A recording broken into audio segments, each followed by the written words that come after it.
ఈనాటి ధ్యానం కొరకై పరిశుద్ధ గ్రంథములో నుంచి అపోస్తులుడైన పౌలు కొలస్సీలకు రాసిన పత్రిక 1వ అధ్యాయం 28వ వచనం. ప్రతి మనిషిని క్రీస్తునందు సంపూర్ణంగా చేసి ఆయన ఎదుట నిలవబెట్టవలనని సమస్త విధములైన జ్ఞానంతో మేము ప్రతి మనుషునికి బుద్ధి చెప్పుచు ప్రతి మనుషునికి బోధించుచు ఆయన ప్రకటించుచున్నాము. ప్రేమ కలిగిన మా మహాపరిశుద్ధ తండ్రి, ప్రాణాత్మ దేహములతో మీకు లొంగిపోతున్నాం. నీ దిన సేవకుని బలిహీనుని మీరు అగ్ని చేత కాల్చి పుట్టం వేసి పరిశుద్ధపరిచి నీతి గల నీ మాట తేటగా వినిపించగల బోరగా మార్చే మహిమ పొందు. ఈ చిన్న కూడికను, ఈ కొద్ది సమయాన్ని మాకు అత్యధిక ప్రయోజనకరంగా మార్చగలందులకు శరణు వేడుతూ యేసు పేరిట ప్రార్థించి పొంది ఉన్నాము తండ్రి, ఆమేన్.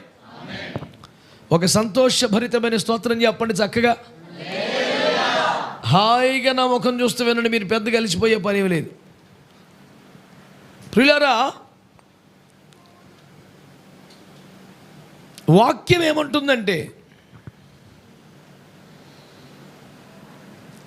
మిమ్మను క్రీస్తునందు సంపూర్ణులను చేసి ఆయన ఎదుట నిలువబెట్టవలెనని మేము సమస్త విధములైన జ్ఞానము చేత క్రీస్తుని మీకు బోధించుచున్నాము. ఈ క్రమంలో ప్రతి మనుషునికి బుద్ధి చెప్పుచు గద్దించుచు బోధించుచున్నాం. ఇక్కడ 2 విషయాలు మీకు మేము స్పష్టం చేయాలా. బాగా ఇంపార్టెంట్గా ఎందుకు తలంచుకున్నారో నాకు అర్థం కాలేదు. చక్కగా నన్ను చూడండి. ఒక వచ్చినవేగా చదివేశారు, అయిపోయింది. దైవజనుడు ఉపదేశము పేరు మీద తమనెంతో గౌరవించే గొప్ప గొప్ప కానుకలిచ్చే విశ్వాసులను ఎందుకు గద్దించాలి? ఆత్మీయులందరికీ కాకపోయినా ఇంకా కొంచెం లోక సంబంధం ఉన్నవాడు కనిపిస్తుంది, ఒరే మా సందాలు తీసుకొని మమ్మల్ని తిడతారేందిరా అని. ఆత్మ సంబంధంగా ఉన్నవాడికి దాని విలువ తెలుసు. నీతిమంతులు గద్దింపులు శిక్షలు ఎంతటి అభిషేకం వాడికి తెలుసు కనుక వాడు ఆనందించి ఈరోజు నన్ను కొంచెం ఎక్కువ ఆశీర్వదించావు ప్రభు స్తోత్రం అనుకొని ఇంటికి పోతాడు. ఆడితో పేచి లేదు. బలిపీఠం మీద పశువు దహించబడిపోతే బూడిదిగా మారిపోతే అగ్ని మాత్రమే ప్రచండంగా మండుతుంటే అందం వేరు, కానీ సగం గాలిపోతే అంత కంపు. ఎప్పుడు పేచి ఆడుతూనేగా. సగం శుద్ధి, వెధవ బుద్ధి, అర్ధాకలి, మహాపాపం, ఇదేగా మనకున్నది వ్యవహారం అంతా. నువ్వు పూర్తిగా వధించబడితే, పూర్తిగా కాల్చబడితే, బూడిదిగా మారిపోతే దేవునితో తెగించి మాట్లాడగలిగిన అబ్రహాము స్థాయి వస్తుంది నీకు. ఇంకా కొంచెం పచ్చి ఉండబట్టి కదా మ్యాటర్ తేడాగా ఉంది. నా మాట ఏమన్నా బోధపడిందా? ఏంటి సీరియస్ ఉన్నారు అందరూ? అవునా, అర్థమైందా? మరి ఎందుకలా చూస్తున్నా? చేతపడి ప్రాక్టీస్ చేసినట్టు నన్ను. అరే అవునను ఆమెను అనొచ్చు కదండి. పెట్టుబడి ఏముంది, ఊరక ఫ్రీగా. దేవునికి స్తోత్రం. నేను అడిగేది అది, మీకు అర్థమవుతుందో లేదో. ఊహల్లో స్వాప్నిక జగత్తులో విహరించు మేఘాల ఉపదేశాలు నా దగ్గర లేవు. వాస్తవ ప్రపంచములో, దైనందిన జీవితములో సాధారణ క్రైస్తవునికి ఎదురయ్యే ప్రతి సమంజసమైన సహేతుకమైన ప్రశ్నకు జవాబు చెప్పాలనే ఒక దేవాశక్తి మీతో మాట్లాడడానికి నన్ను దేవుని ఎదుట సిద్ధపడేలా చేస్తుంది. దేవునికి స్తోత్రం. మీ అందరికీ నా వందనాలు. చెప్పలేదుగా మీరు అసలు. మీలో చాలామంది నాకు వందనాలు చెప్పలేదు, నేను చెప్పాక కూడా చెప్పలేదు. మరి మీ ఆదివారం కూడా మీ పాచగారికి వందనాలు చెప్తున్నారో లేదో తెలియదు. మరి మన అందరం మార్కెట్లోకి వచ్చామా, ఎవడు కూరగాయలు కొనుక్కొని పోతాకి, చికెన్ షాప్ ఇక్కడ తెచ్చామా, ఎవడు మొక్కడు కొట్టుకొని పోతాకి, లేదా దేవుని సంఘంలో ఉన్నాం అందరం ఒక్క శరీరంగా మారడానికి నాకు అర్థం అవ్వాలా. వచ్చారు, హాయిగా కూర్చున్నారు, ఆమె చెప్తే మళ్ళీ పోతారు అంతే. నమస్కారం అనే సంస్కారం లేకపోతే చెయ్యి అనొద్దా క్రైస్తవ్యాన్ని? ఎంతకన్నా మోతాదు తగ్గి మనం మాట్లాడడం మీకు తెలుసు. ఇప్పటి నుంచి మన బాధ ఇంతే. దేవునికి స్తోత్రం. కొద్ది గొప్ప నాకు సపోర్ట్గా మాస్టర్ ఉండొచ్చు, ఎందుకంటే స్కూల్లో అయిన పిల్లలతో పడతాడు ఇట్లాంటి దెబ్బలు కనుక.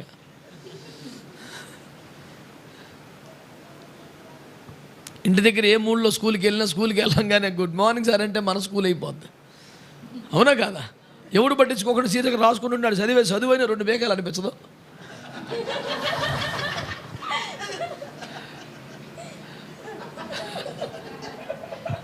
సర్వే సర్వత్రా వాస్తవం అంగీకారం. దేవునికి స్తోత్రం.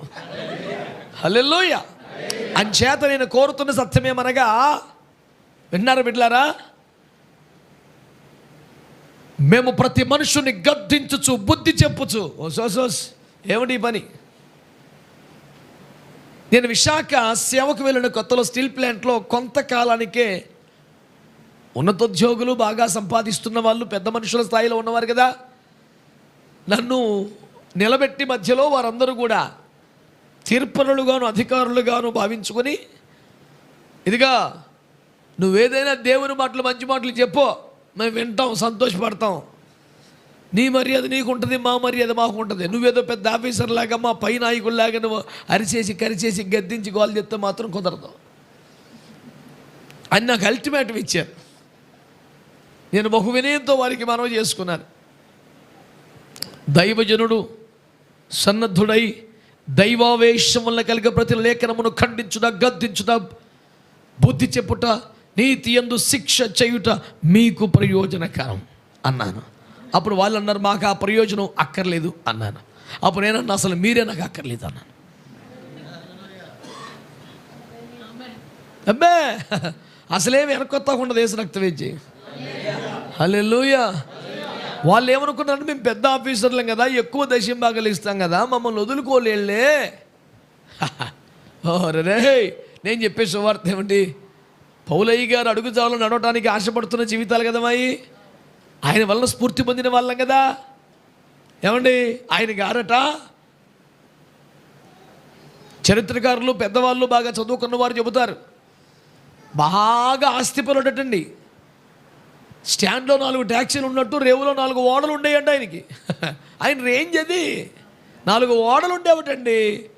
వాటిని లీజుకి ఇచ్చో, పక్కనోడికి అద్దెకి ఇచ్చో, తమ్ముడోళ్ళకి ఇచ్చో, సంవత్సరానికి దిమ్మనో కాకుండా అట్ట పారేసి వచ్చాడు చావుకి.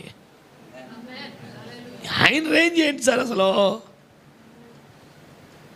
అందుకనే ధైర్యంగా చెప్పగలిగాడు, ధర్మశాస్త్రమందు అనింద్యుడిగా ఉండగలిగిన వాడు, అంటే అబద్ధం కూడా ఆడే పరిస్థితి లేనివాడు. కాబట్టి నాకు ఏమేమి లాభకరములో వాళ్ళు నష్టంగా, అంటే ఏంటి, అప్పుడేమైనా ఎస్సీ రిజర్వేషనా, ఇతనేమైనా ఎస్సీ కేటగిరీ. ఏంటి లాభం అంటే ఆస్తి, డబ్బు, ఆదాయమేగా. అమాయంగా మాట్లాడతాడు ఒకడు కాదా? మరి నాకేమేమి లాభకరములు వాటి నష్టముగాను, ఏకంగా పెంటగాను, అంటే సుత్యాసం వచ్చేది అనమాట. ఆ డబ్బుని చూస్తే, ఐశ్వర్యం చూస్తే, లాభం చూస్తే, అచ్చే ఇద్దరిద్దరు ఏంట్రా అనిపిస్తుంది. పెంట కనబడితే ఏం చేస్తాం? It's okay, it's quite natural అని ఎవరి దగ్గరికి వెళ్తాడు? చీ అంత దూరం వెళ్తాడు. లాభం అంత చీ పూల్ గారికి. ఏమన్నా మామూలు మనిషా? ఆయన స్థాయి అర్థం చేసుకుంటే గుండెకే సరిపోతలేదు అసలు. ఆయన మీద స్టడీ చేస్తుంటే పొరపాడైపోద్ది అసలు. అంత పెద్ద మనిషి. లాభం పరమార్థమా, జీవనోపాధి పరమార్థమా? ఎంత అమాయకమండి. రోడ్డు ఎక్కి 10 రూపాయలు తెచ్చుకోలేని వాళ్ళమా, జీవనోపాధి చేయలేని వాళ్ళమా? చీ అనుకున్నాం కదా. యేసు రక్తం ఏం చెయ్యం. హల్లెలూయా. ఒక్క మాట జాగ్రత్తగా మీరు ఆలకించమని కోరుతున్నాను. మేము డబ్బులు ఇస్తున్నాం కనుక మా దగ్గర కాస్త ఆర్థిక ప్రయోజనం అధికంగా ఉంటుంది కనుక మేము అందించున్న మొత్తానికి తగ్గట్టుగా మాకు అతని వద్ద నుంచి గౌరవం రావాలనుకుంటున్న అమాయకులు. నిజానికి ఏమి రావాలి తెలుసా? అతని వలన పరిశుద్ధత రావాలి, నీతిమంతము రావాలి, శుద్ధీకరణ కలగాలి, మహిమకు సిద్ధపడాలి, పెండ్లి కుమార్తెగా అలంకరింపబడాలి, తైలాభిషేకము పొందాలి, పరిశుద్ధుల క్రియలు పొందాలి. ఇది రావాలి దైవజనం నుంచి. గౌరవ మర్యాదలు పొందడానికి నువ్వేమన్నా వియ్యాలి వారివా? నీకు మర్యాదలు చేస్తావానా? ఆశపడ్డానికైనా బుద్ధి ఉండొద్దు. మనం వచ్చేది ఎక్కడికి? విజ్ఞానము గల మనుషులారా, నాకు ఉపదేశము చేయడి, నేను ఏ విషయం మీద తప్పిపోతునో అది నాకు తెలియజేయడి, నా నోటి మీద చేతి ఉంచుకొని శ్రద్ధగా వింటానని యోబు లాంటి పెద్ద మనిషి అన్నాక ఇంకేమిట్రా బోజు?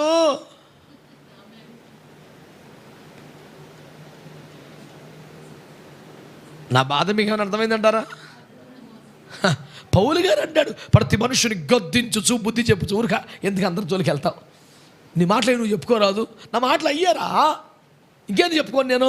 అనగనగా రాజుగారు 7 కొడుకులు, ఒక్కరు కూడా బుద్ధి లేదు, అందరూ గేలం వేసుకెళ్ళారు. ఇది చెప్పనా? చిటారుకు మీద మిఠాయి పొట్లని చెప్పనా? మరి నీ మాటలు నువ్వు చెప్పుకోండి. ఏంది నా మాటలు? నాకేముంటాయండి మాటలు? ప్రతి మనుషుని క్రీస్తునందు సంపూర్ణ చేయాలన్న తపనతో కదా బతుకుతున్నది. ఇంకేముంటాయి? నీ బోధనలు చెప్పుకో. నా బోధే అదిరా. నీ బోధనలు చెప్పుకోరాదు. మా జోలికి కొంత వస్తాను, మరి మీ జోలికి రాకపోతే దారిపోటు జోలికి వెళ్ళనా? ఏమైనా తెలివి ఉందా? అమాయకంగా ఆలోచించడం ఫస్ట్ మానేయండి. లాజికల్గా రీజనబుల్గా ఆలోచించండి. అది నేను అడిగేది. ఇదంతా మనం ఏదో మాయా ప్రపంచంలో డ్రగ్స్ ఇచ్చి మత్తు మందు పెట్టి మనల్ని అందరిలాగా వాళ్ళాడించే ఒక మత్తు బ్యాచ్లో లేం మనం. పేర్లు చెప్పకూడదు, మీకు అర్థం చేసుకోండి. ఆ బ్యాచ్లు కొన్ని ఉన్నాయి. వాళ్ళు ఒక ద్రవ పదార్థం ఇస్తారు, భక్తి పేరు మీద కొన్ని ఇస్తారు, ఒకలాంటి మత్తులోకి తీసుకెళ్తాయి అవి. చూసుకోండి, మీడియాలో చదువుకోండి, పుస్తకాల్లో. అదరిద్రం ఉండదు ఇక్కడ. ఇది పరిశుద్ధ దేవుని సన్నిధి. అన్ని రకాల మత్తులోంచి ప్రజలు బయటికి లాక్కొచ్చి మత్తు వదిలాలంటే ఉపదేశం చేయడం పని తప్ప మత్తులోకి దింపడం కాదు. ఒకడు అన్నాడు నాతో, ఏమండి మతం అనేది మత్తు మందు సార్, మీకు ఆ మత్తు ఎక్కేసింది, మీకు వాస్తవాలు అర్థం కాదని అన్నాడు. నేను అన్నాను, నువ్వు అన్నది 100% నిజం, అందుకే మతాలు వదిలేసి ప్రభువులోకి వచ్చానని చెప్పాను నేను. అంటే అన్నాడు, అవును మీరు చెప్పింది కరెక్టే, క్రైస్తవ్యం కూడా మతమే, నిజంగానే అది కూడా ఒక మత్తే. యేసులోకి వచ్చాక మత్తు వదిలింది. ఇప్పుడు మ్యాటర్ అర్థమవుతుంది. జాగ్రత్తగానే ఉంటున్నానని చెప్పా. స్తోత్రం చెప్పండి. అవునండి, క్రైస్తవ్యం కూడా ఒక మతమే. ఏ మతం మనల్ని పరలోకం తీసుకెళ్ళదు. మతం అంటే మళ్ళీ చెప్పరా, దేవుని చేరుకోవడానికి మనిషి చేసే ఏ ప్రయత్నమైన మతమే. మనిషిని చేరుకోవడానికి దేవుడు చేసిన ప్రయత్నమే క్రైస్తవ్యం. చెప్పా రక్తమే చేయి కొడితే యూనిటీగా, ఐకమత్యంగా, సంతోషంగా, సమగ్రంగా అందరూ ఏకతారి మీద కొట్టాలి. కానీ కప్పల తక్క లేక తిప్పిడి కొడతాడు, ఆడు బాగుతాడు. ఏంటిది కొట్ట, అందరూ కలిసి మంచిగా కొట్టుండే. ఏంటది? హల్లెలూయా, ఆమేన్. ఉన్నది 50 మంది మండి, ఒకడు కొడతాడు, ఒకడు మాట, ఒకడు సీరియస్ చూస్తాడు, ఒకడు వేలక చూస్తాడు. అవునేదా? ఏంటిది? ఏకీభవించుదానండి అంటే ఏంటి? నేను ఏడుతుండే చూడమా? నాకు అర్థం కాదండి. ఏకీభవించడం అంటే ఏంటి? నేను ఎడితే ఆడవు, నేను నవ్వితే నవ్వు, నేను సబ్బలు కొడితే కప్పు, నేను ఆత్మతను పొందుకుంటూ నువ్వు పొందుకో. నేను ఏం చేసి నువ్వు అంతా తమాషా చూస్తావు. నువ్వు ఏకీపిస్తున్నావా, బొమ్మలాట చూస్తున్నావా? ఇట్లాంటి భక్తులు తగలబడితే మరి కార్లు ఎట్లా ఉంటాయి? నేనేదో తేరగా మాట్లాడి, సింపుల్గా మాట్లాడి, పైన మాట్లాడి, అందరిని మెప్పించి మరలా పిలవబడి ఇలాంటి పెద్ద ఆశలు నాకేం లేవు. నేను ఎప్పుడు కూడా ఎక్కడ వాక్యం చెప్పినా నా జీవితానికి ఇదే లాస్ట్ రోజు, ఉన్నమాట చెప్పేసుకొని పోవాలనుకుని మొత్తం చెప్పేసి పోతాను అంతే. ఏ రోజో తుది రోజో తెలుసా మనసా, ఒకవేళ నేడైనా నీవు సిద్ధమా. ఇది కదా మన సిద్ధపాటు, మన బ్రతుకు. దేవునికి స్తోత్రం, హల్లెలూయా. కనుక నేను అడుగుతున్నాను ఒక పాయింట్, మీరు జవాబు చెప్పాలా. దైవజనులు మన సందాలు తిని, మన బియ్యం తిని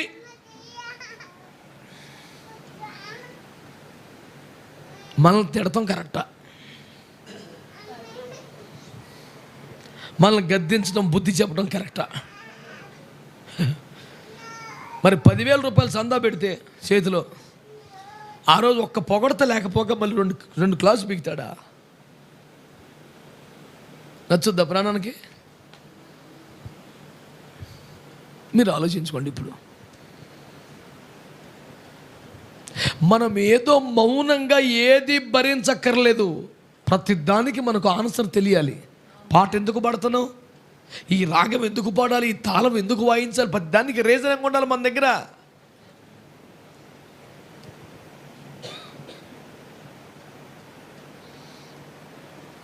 నేను ఆది తాళంలో పాడితే నువ్వు త్రిపుట వాయించాలంటే ఎలా కుదురుతుంది? నేను వాడింది వాయించాలి కదా. మాకు అక్కడక్కడ కోటాలో దొరుకుతారు వాయిద్యకారులు, దేవునికి స్తోత్రం. పల్లవి 2 చరణాలు అయిపోయిందాక అక్కడ స్కేల్ తర్వాత ఇంకా కీ కీ కీ కీ కీ అంటాను, ఇటు పాట అయిపోద్ది లోపు.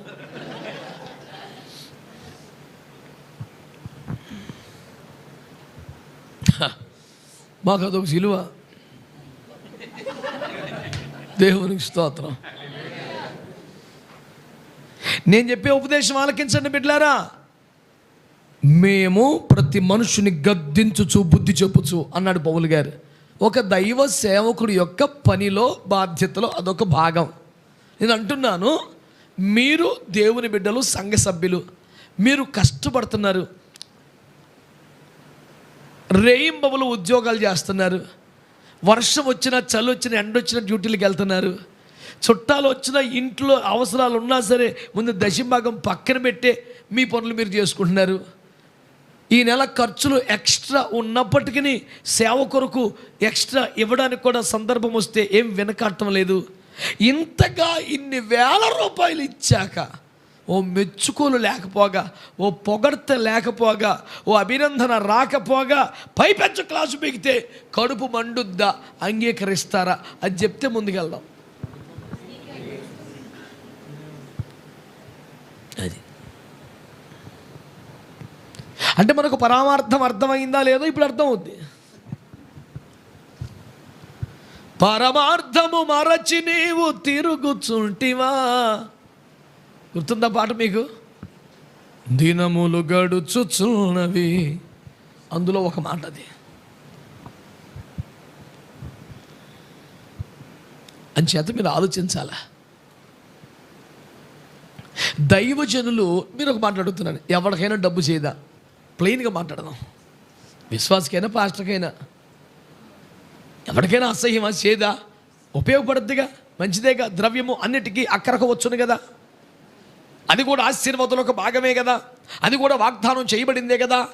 నువ్వు నెలకి 10,000 రూపాయలు నువ్వు ఇస్తున్నావు అనుకో, నిన్ను మంచిగా కమ్మగా 4 మాటలు మాట్లాడితే ఇంకో 2 రూపాయలు ఇస్తావు. నిన్ను తిట్టుకుంటే ఏమొద్ద పాదరికి?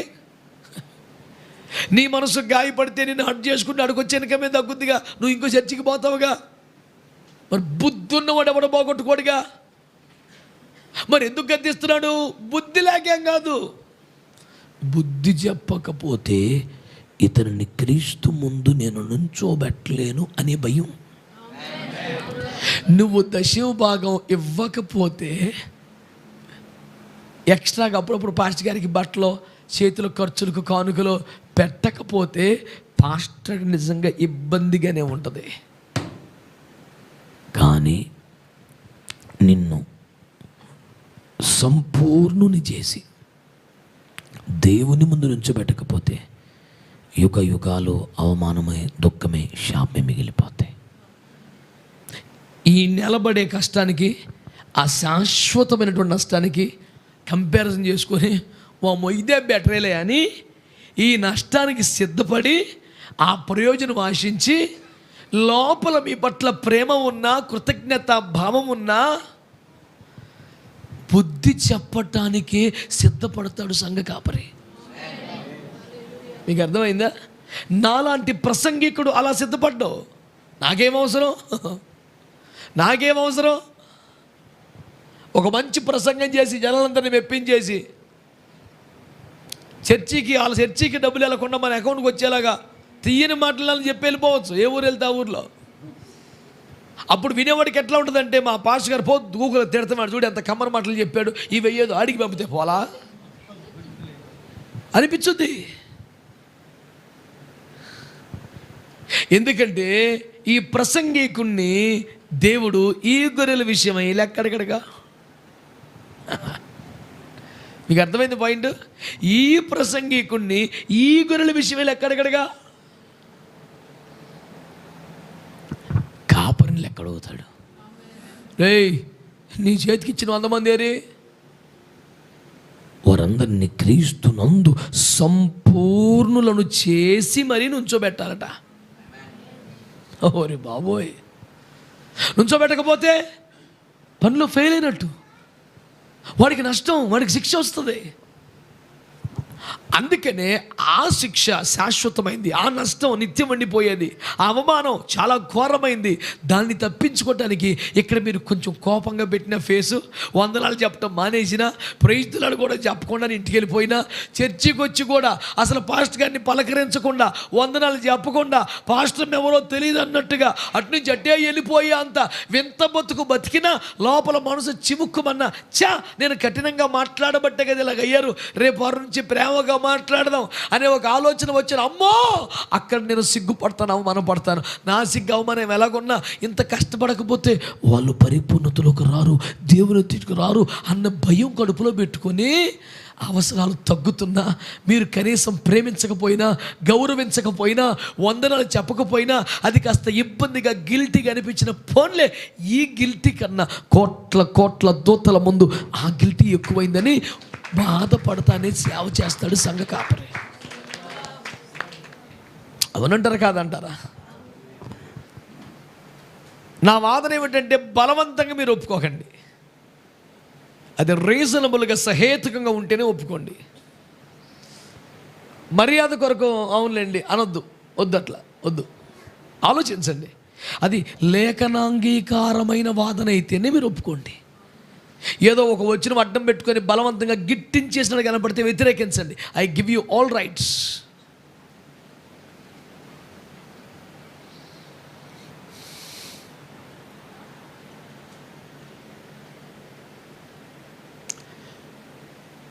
ఓ కన్నతల్లి చంటి బిడ్డను ఓ దెబ్బ వేసిందంటే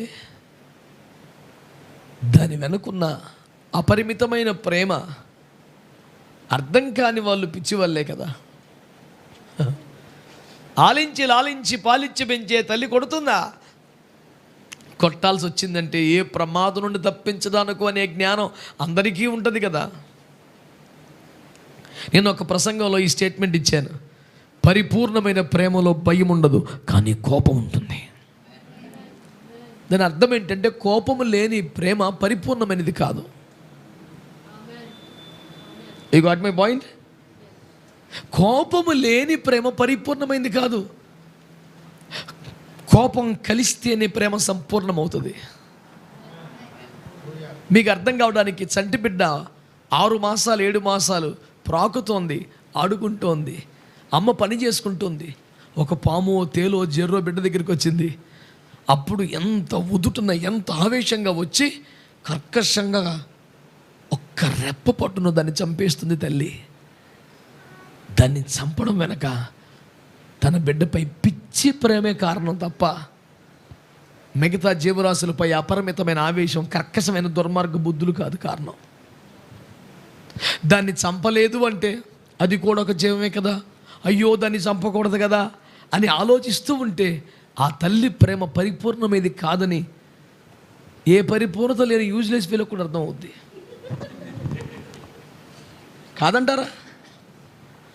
అంటే ఆ బిడ్డ మీద ఉన్న అవాజ్యమైన ప్రేమ తల్లిలో ఒక ఆవేశం తీసుకొస్తుంది. ఆ ఆవేశానికి కారణం ప్రేమ తప్ప ఆ జంతువు మీద, జాతి మీద ఉన్న ద్వేషం కాదు. అవునంటారు కాదంటారా? అందుకే అంటున్నాను, పరిపూర్ణమైన ప్రేమలో కోపం ఉంటుంది, కోపం లేని ప్రేమ అపరిపూర్ణం, అసంపూర్ణం, అసమగ్రం, అస్తవ్యస్తం. ఆమేన్. ఆలకించండి బిడ్డలారి మాటని.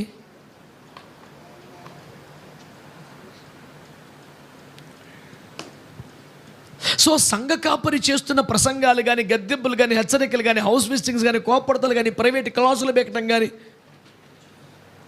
వీటన్నిటి వెనుక ఉన్న ఒకే ఒక ఎజెండా, ఏ విధము చేతనైనా మిమ్మల్ని సంపూర్ణులను చేసి ఆయన ఎదుట నిలువబెట్టాలి అనే తాపత్రయం. ఆమేన్.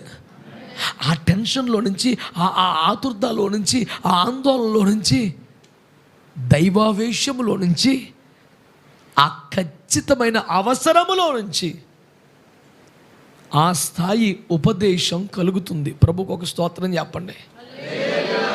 అందరు చెప్పారా? ఈసారి అందరు చెప్పండి, తప్పులేదు. హల్లెలూయా. బిడ్డలారా మీరు ఆలోచించండి, మీరు ఆలోచించండి.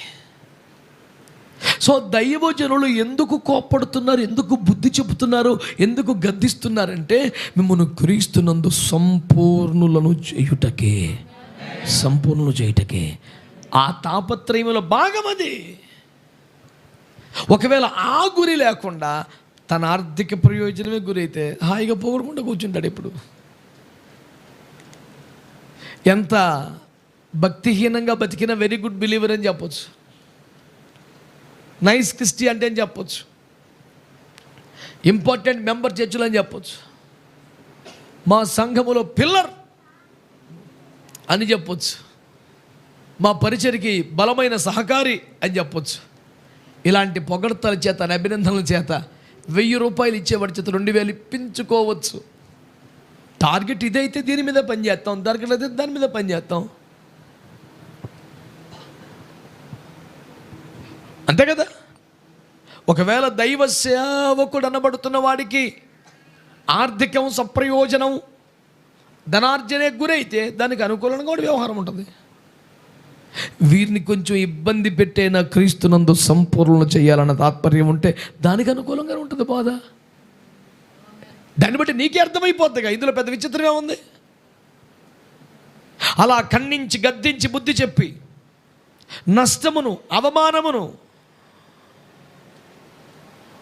మౌనముగా పంటి బిగువున దాచి చిరునవ్వును మాత్రమే కనిపింపజేస్తూ అసలు ఏమీ జరగనట్టే అవమానాలు దిగమింగేసి ఆప్యాయతను ఒలకబోస్తూ సేవ చేస్తున్నారంటే దాని వెనక వారి గురి మనకు అర్థం కావట్లా. వీళ్ళని ఎలాగైనా యేసయ్య ముందు నుంచోబెట్టాలి అనే ఆశ.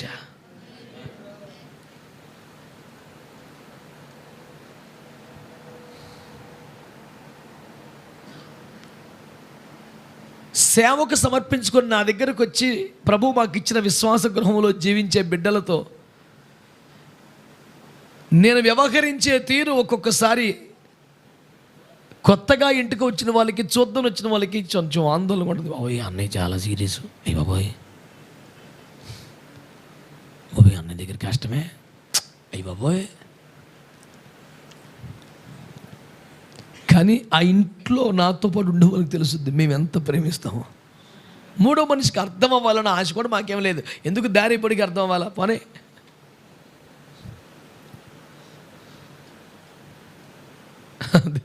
వాళ్ళని కన్న బిడ్డల్లాగా ఎట్లా చూస్తామో వాళ్ళకి తెలుసుద్ది. ఒకవేళ మా దగ్గర ఉన్నప్పుడు తెలియపోయినా వెళ్ళిపోయికని అర్థమైంది కనీసం. ఎందుకంటే ఆ రేంజ్ అక్కడ దొరకదు కాబట్టి.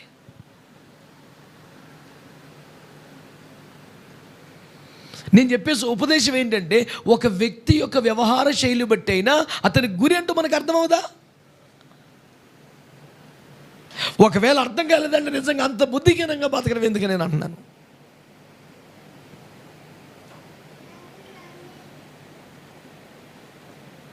నా భావన అర్థమైన వాళ్ళు ఒకసారి ఆమెనానండి. అర్థమైందిగా మీకు? రెండోది అసలు ఎందుకు ఇవ్వాలి పాస్టర్లకి సందాలు? వాళ్ళు గద్దిస్తే, వాళ్ళు బుద్ధి చెప్తే ఎందుకు పడాలి చెప్పాను ఇప్పుడు దాకా. అసలు ఎందుకు ఇవ్వాలి సందాలు అసలు ఆయనకే?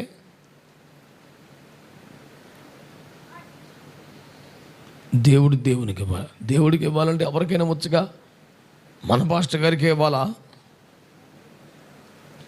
అది కూడా ఆలోచించాలిగా మనం. ఒక సింపుల్ రీజన్ చెప్తాను, మీరు వినండి.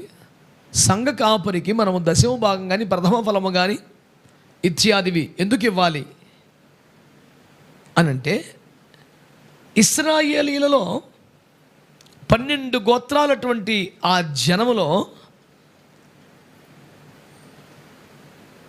తన మహిమ కలిగిన సేవ కొరకు దేవుడు కొన్ని ఖచ్చితమైన కారణాలను బట్టి లేవీయులను ప్రత్యేకించుకున్నాడు. వారు తమ్మును తామే ప్రతిష్ఠ చేసుకున్నందున దేవుడు వారిని పక్కన పెట్టుకున్నాడు. ఓకేనా? మీరు మాట్లాడాలి. ఓకేనా అని అడిగింది ఎవరు? నేను. మరి మౌనం పాటిస్తారు ఎందుకు? ఏమైనా హిమాలయాల్లో కూర్చున్నారా ముక్కు మూసుకొని? మంచి వాళ్ళందరూ స్తోత్రం చెప్పండి. ఏమండోయ్ వినండి. ఏమంటాడంటే కరెక్ట్గా ఆ పాయింట్ పట్టుకోవాలి మనం. మొత్తం భూభాగం అంతా దేవుడు వాగ్దానం చేసిన దేశం వాళ్ళ చేతికి ఇచ్చాడు. 12 గోత్రాల వారు 12 వాటాలు వేయాలి. 12 వాటాలు వేయకుండా 11 వాటాలు వేసి తమ్మిడి బెక్స్ చచ్చిపోతున్నాడు, నా పరిస్థితి ఏంటి అన్నాడు. గుడిగాడు బడుండు అన్నాడు. నాకు ఇల్లు కూడా అక్కర్లా, చిన్న మసార కింద బతుకోరి, కనీసం రేపు పొద్దున్న పిల్లలు ఉంటారు, 1 ఎకరం, నీకేమీ లేదు, అక్కడ ఉండు, గుడిగాడు ఉండు, చర్చి క్యాంపస్లో ఉండు, నీకు సపరేట్గా ఎస్టేట్ ఏంటి మళ్ళీ. మరి మాకు లేవీడికి సూది మొన మోపే భూమిని ఇవ్వలేదు దేవుడు, ఏమి ఇవ్వలేదు. ఇతని 12వ వాటను కూడా 11 మందికి పనిచేశాడు. పనిచేసి రాయ్, మీ నిమిత్తమత్తడు ప్రత్యక్ష గుడారంలో నిత్యము సేవలు చేస్తాడు కనుక అతడు ప్రత్యక్ష గుడారములో చేయుచున్న సేవలకు జీతముగా మీరు పంట పండించిన దాంట్లో 90% తినేసి 10% వాడికి ఇచ్చేయండి అన్నాడు. అంటే దశమ భాగం ఎందుకు ఇవ్వాలి అంటే 2 కారణాలు. ఒకటి, అతనికి వ్యక్తిగత ఆదాయ వనరు లేకుండా దేవుడు చేశాడు కనుక. వాళ్ళు శాతగా వాళ్ళు శాతగాక సన్నాసి రకమై కాదు, వారికి వేరొక ఆదాయ మార్గము లేకుండా, సోర్స్ లేకుండా బలవంతంగా దేవుడు లాగేశాడు కనుక. 2, లాగేస్తే మనకేంటి, ఇస్తే మనకేంటి అనుకోవచ్చు. లాగేసి ఇంకొక పని చేయనివ్వకుండా, ఇంకొక సంపాదనకి వెళ్ళనివ్వకుండా, ఇంకొక కార్యం ఏది చేపట్టకుండా నువ్వు 24/7 వాళ్ళ క్షేమం కొరకే పాటుపడాలి. ప్రత్యక్ష గుడారంలో వారి పేరు మీద నాకు ధూపం వేయాలి, వారి తరపున బలి అర్పణ చేయాలి, వాళ్ళ తరపున ఇవన్నీ చేస్తుండాలి, ఇక్కడ సవరిస్తూ ఉండాలి, ఈ పరిచర్యలు నువ్వు చేసుకుంటూ ఉండాలి, వాళ్ళు తెచ్చిచ్చిన గింజలతో రాత్రి అంతా నూనె తీయాలా, దీపాన్ని సవరించుకోవాలా, రొట్టెలు సవరించుకోవాలా, బలి అర్పణ చేస్తూ ఉండాలా, ధూప దీప నైవేద్యాన్ని కార్యక్రమం చేయాలి, గుడారమును మోయాలి, మనసాన్ని మోయాలి, ఉపకరణ కాపాడాలి. 24/7 నువ్వు ఇదే పని మీద ఉండాలి. కాబట్టి ఇంకొక జీవనోపాధి నిమిత్తమైన ప్రయత్నం కూడా చేయకూడదు. కాబట్టి ఆ టైంలో నీ కొరకే ప్రార్థన చేస్తూ ఉండాలి. నీ మీదకి ఉగ్రత రాకుండా, నీ మీదకి తీర్పు రాకుండా, నీ మీదకి శాపం రాకుండా, నీ మీదకి పనిష్మెంట్ రాకుండా అడ్డుపడుతూ ఉండాలి. కాబట్టి నువ్వు అతడికి ఇవ్వాలి. బైబిల్లో ఉందంటారు, నేను సొంతం చెప్పేశానా? సరే, ఎందరో గొప్ప గొప్ప దైవజనులు ఉన్నారు. మన సంఘ కాపరే గొప్పవాడు కాదు, అంతకంటే గొప్ప వాళ్ళు ఎందరో వాడబడుతున్న దైవజనులు భూమి మీద ఉంటారు. మరి వాళ్ళకి ఎందుకు ఇవ్వకూడదు? సంఘ కాపరికే ఎందుకు ఇవ్వాలి? వాళ్ళెవ్వరూ మీ దీపం ఆరిపోకుండా కాపాడుతున్న వాళ్ళు కాదు. వారెవ్వరూ మీ మీదకి ఉగ్రత రాకుండా బలి అర్పణ చేయుచున్నవారు కాదు. వాళ్ళెవ్వరూ మీ పక్షంగా దేవుని ఎదుట ధూపం ఇంపుగా ఆగ్రహించినట్లు పంపుతున్న వాళ్ళు కాదు. ఇవన్నీ ఒక్క సంఘ కాపరే మీ పక్షంగా చేస్తాడు కాబట్టి అతనికే మనం ఇవ్వాల్సి ఉంటుంది. హల్లెలూయా, హల్లెలూయా. నా మాట ఏమన్నా బోధపడుతుందా మీకు? సో ఇప్పుడు మన ముందున్న 2 ప్రశ్నలకు జవాబులు. ఒకటి, మన కానుకలు, మన అర్పణలన్నీ ఆరగిస్తూ తిరిగి మనల్నే తిడతాం ఏంటి అసలు అన్న ఒక సమంజసమైన ప్రశ్నకు జవాబు ఏమిటంటే, ఏ విధం చేతనైనా వీళ్ళ ద్వారా పోషింపబడాలి అనే తాపత్రయము కాకుండా, ఏ విధము చేతనైనా వీరిని క్రీస్తునందు సంపూర్ణులు చేసి ఆయన ముందు నిలబెట్టాలనే తాపత్రయము కలవారు కనుక గద్దించు బుద్ధి చెప్పుచున్నారు. రెండవది, ఎందరో గొప్ప దైవజనులు ఉండగా సంఘ కాపరికే ఎందుకు ఇవ్వాలి అంటే, సంఘ కాపరి మాత్రమే లెక్క ఒప్ప చెప్పవలసిన వాని వలె మన ఆత్మలను కాయిచున్నాడు గనక మన ధూపం తగ్గకుండా, మన దీపం ఆరిపోకుండా, మన రొట్టెలు పాడవకుండా ఓ పైకప్పుగా అతడు పరిచర్య చేస్తున్నాడు గనక, దేవుని ఉగ్రత మన మీదకి రాకుండా అడ్డు పడగలిగిన బల్యర్పణ చేయుచున్నాడు గనక, దేవుడు మనపై ప్రసన్నముతో, సంతోషముతో, కరుణాపీఠ ముందు నుండి వరాలు కురిపించినట్లుగా ఇంపైన ధూపం మన పక్షంగా వేయుచున్నాడు గనక అతనికే ఇచ్చుట లేఖనానుసారం. 2 పాయింట్లు మీకు చెప్పాను. 3వ మాటకు వద్దాం. ఇదంతా ఎందుకు? క్రీస్తునందు మనల్ని సంపూర్ణం చేయడానికి అనండి. ఆమేన్. ఇప్పుడు గమనించాల్సిన ముఖ్యమైన మాట చెప్తున్నాను. ఏ విధము చేతనన్నా మీ క్రీస్తునందు సంపూర్ణులు అవ్వండి అనలేదు. సంపూర్ణం చేయాలని తిప్పలు పడుతున్నాను అన్నాడు.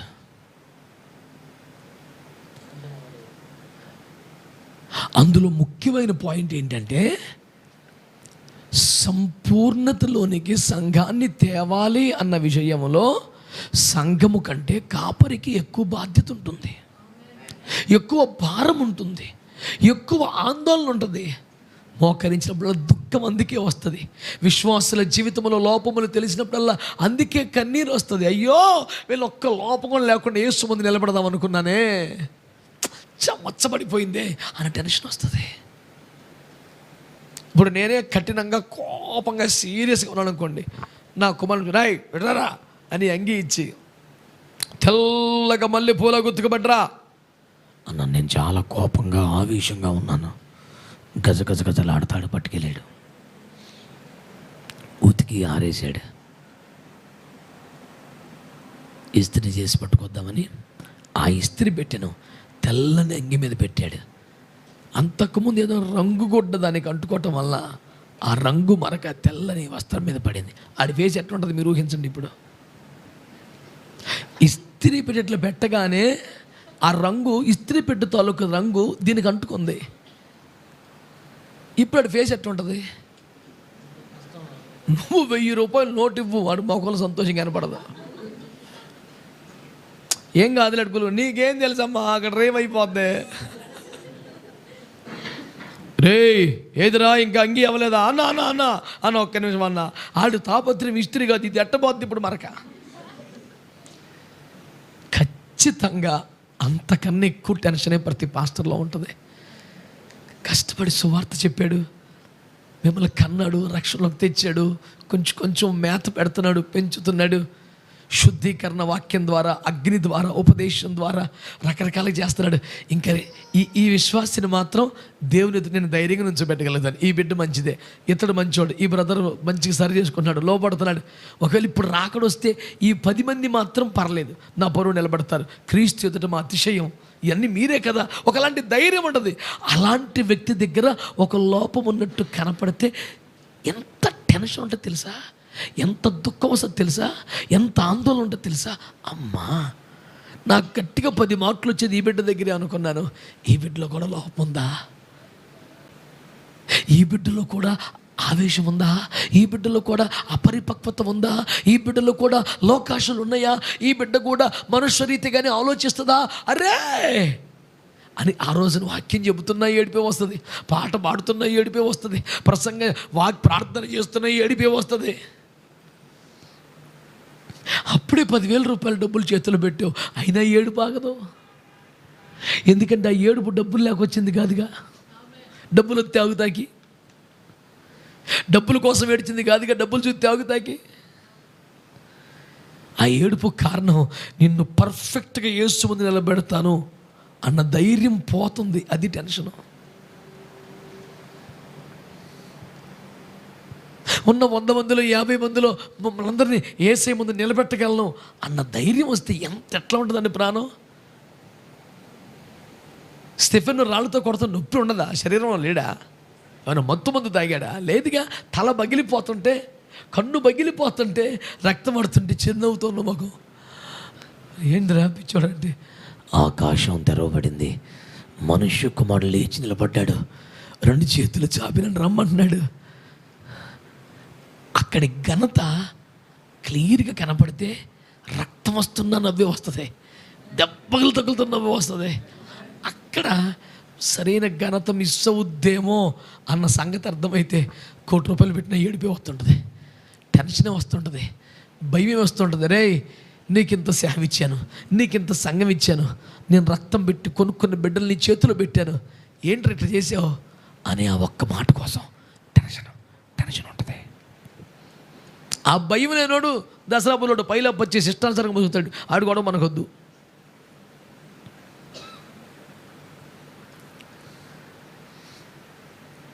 నేను అందుకే అడుగుతున్నాను, చాలామంది ఏమంటారంటే మేము పరిపూర్ణమైతే మాకే దీవెన, పరిపూర్ణం అవ్వకపోతే మాకే లాసు, నువ్వెందుకు ఆవేశపడతావు? అది కేవలం నీకే సంబంధించింది అయితే నిజంగా నేను ఆవేశపట్టంలో బుద్ధిహీనుండి నేను. కానీ మిమ్మల్ని పరిపూర్ణంగా చేయకపోతే నీకు ₹10 పనిష్మెంట్ ఉంటే నాకు ₹50 ఉంటుంది. ఎవరికి ఎక్కువ లాసు? నీవు పరిపూర్ణతలోకి రాకపోతే నీకు ₹10 ఫైన్ అయితే నాకు ₹100 ఫైన్ అమ్మా. ఎవరికి ఎక్కువ టెన్షన్ ఉంటుందండి? ఆ టెన్షన్లోంచి ఆ ఆతుర్దాలో నుంచి కోప్పడుతుంటాం, దాంట్లోంచి ఏడుస్తుంటాం. మా కన్న బిడ్డలయ్యుండి మీరే అర్థం చేసుకోకపోతే ఇంకెవరు అర్థం చేసుకుంటారు? దారిపోయి అర్థం చేసుకోండి. వాళ్ళకి ఏం అవసరం? వాళ్ళకి ఏం కావాలండి?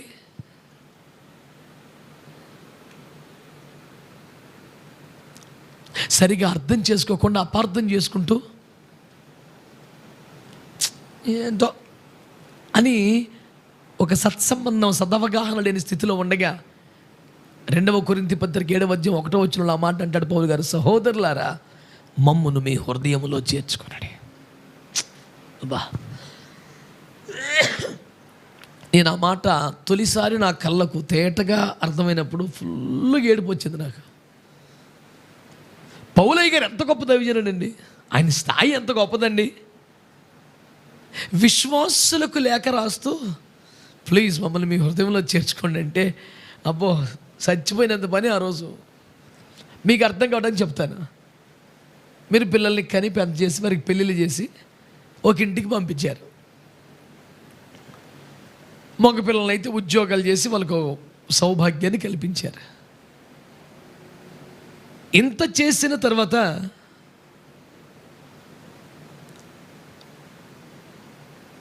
వాళ్ళని చూద్దాం ఎలాగున్నారని వాళ్ళ ఇంటికి వెళ్ళినప్పుడు వాళ్ళ మిమ్మల్ని పట్టించుకోకుండా, అసలు ఏమి లెక్క లేకుండా వాళ్ళ సరదాలు వాళ్ళ పనులు వాళ్ళు వెళ్ళిపోతా, అక్కడ అన్నముందు తినో పడుకో అనుకుంటూ వెళ్ళిపోతున్నారు అనుకోండి, మీకేమనిపిస్తుంది? ఏడుస్తావు. ఏం కావాలి నీకు? డబ్బులు కావాలా? చీర కావాలా? ఏం కావాలి నీకు?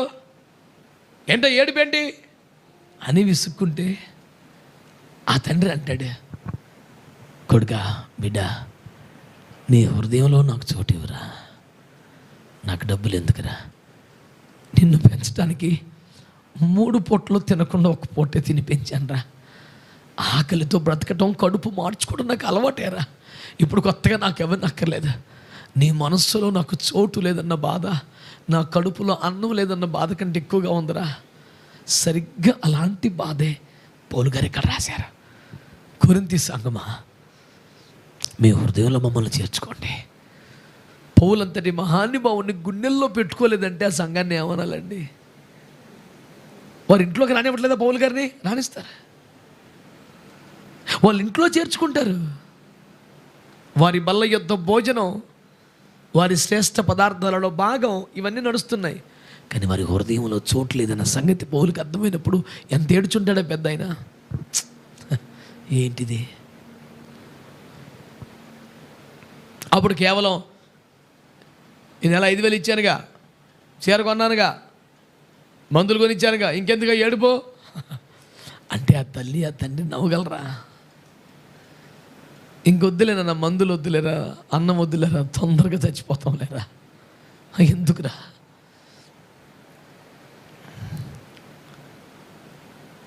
ఈరోజు అర్థం చేసుకోండి, మిమ్మల్ని సంపూర్ణులు చేయాలి అనే తపన, మేము సంపూర్ణం అవ్వాలనే మీ తపన కంటే సంఘ కాపరికి ఎక్కువ ఉంటుంది. అది ఒక బాధ్యత, అది ఒక భయం, అది తన భవిష్యత్తు, అది తన నిత్యత్వానికి సంబంధించిన విషయం. ఆ ఆతుర్దాలో నుంచి అతను మాట్లాడతాడు. సంఘముగా బిడ్డలుగా మీరు అర్థం చేసుకోకపోతే ఇంకెవరు అర్థం చేసుకుంటారు? ఇంకెవరికైనా అవసరమా అసలు? ఈ రోజున మీరు ఆలోచించండి.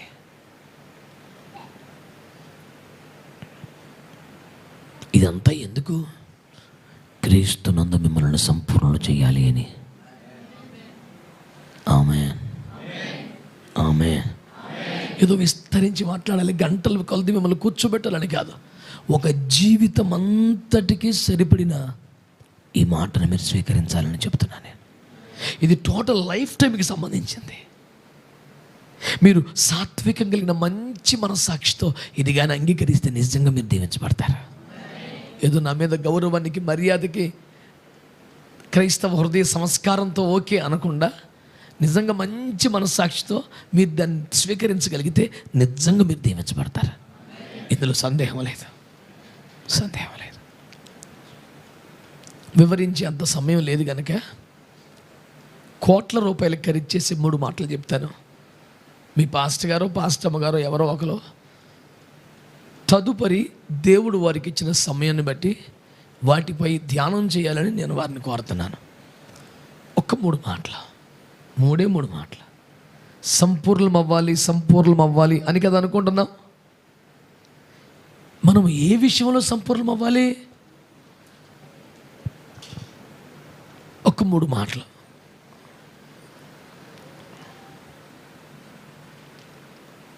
Thank you Jesus.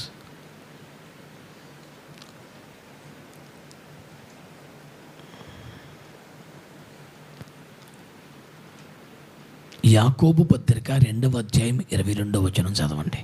యాకోబు పత్రిక 2:22.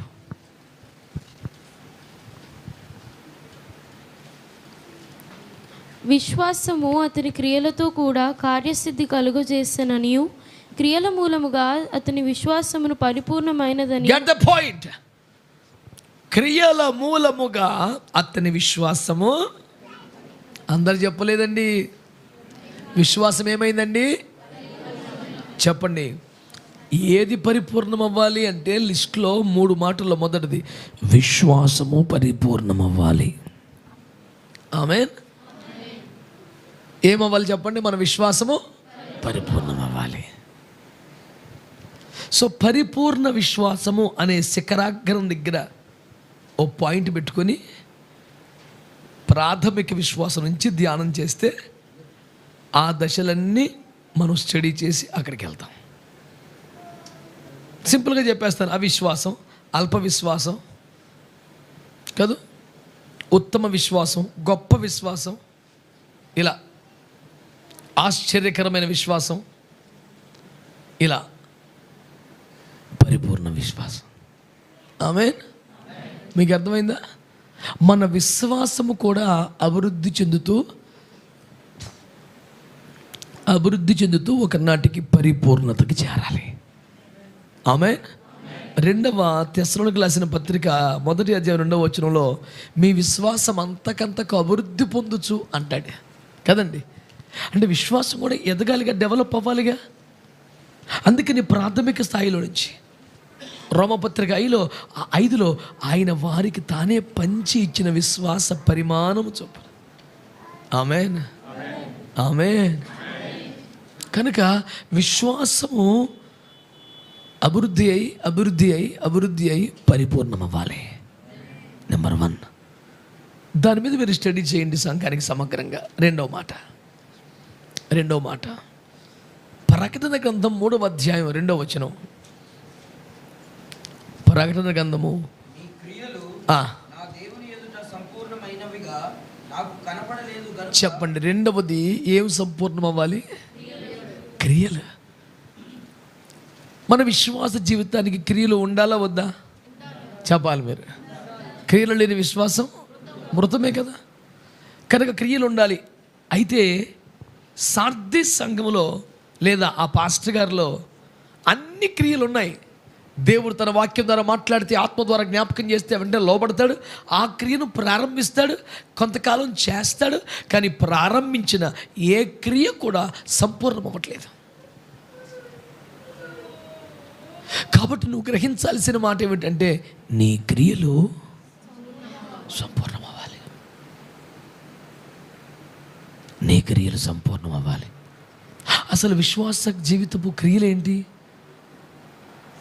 ఆ భక్తుల క్రియలు ఏమిటి? అవన్నీ మనం స్టడీ చేసి దాన్ని ఒక సంపూర్ణత దగ్గర తీసుకురావాలి. నీ క్రియలు సంపూర్ణమగుట. మూడవది 2 కొరింథీ 7:1-2 వచనాలు. ప్రియులారా, మనకు ఈ వాగ్దానములు ఉన్నవి గనుక దేవుని భయముతో పరిశుద్ధతను సంపూర్తి చేసుకొనుచు. ఏం సంపూర్తి చేసుకోవాలండి? చెప్పాలి. పరిశుద్ధత ఎలా ప్రారంభమవుతుంది, ఎలా కొనసాగుతుంది, ఎలా పైమెట్టెక్కుతుంది, ఎలా సంపూర్ణమవుతుంది? 1 కోటి రూపాయల ఉపదేశాన్ని ప్రభు మనకి ఇస్తున్నారు. సీరియస్గా తీసుకోండి. మనము క్రీస్తునందు సంపూర్ణం అవ్వాలి. ఇప్పుడు ఒక 3 మాటలు చెప్పుకుంటున్నాం. మనం ఏ విషయాల్లో మనం సంపూర్ణం అవ్వాలంటే, 1 విశ్వాసములో సంపూర్ణం అవ్వాలి, 2 మన క్రియలు సంపూర్ణం అవ్వాలి, 3 మనం పరిశుద్ధతను సంపూర్తి చేసుకోవాలి.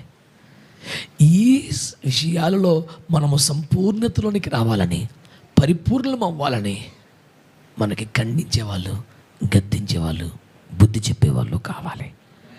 వాళ్ళు ఖండించుట, గద్దించుట, బుద్ధి చెప్పుట మనకు ప్రయోజనకరం. అందుకే వారిని ప్రేమిద్దాం, వారికి లోబడదాం. దేవుడు మనల్ని దీవించును గాక.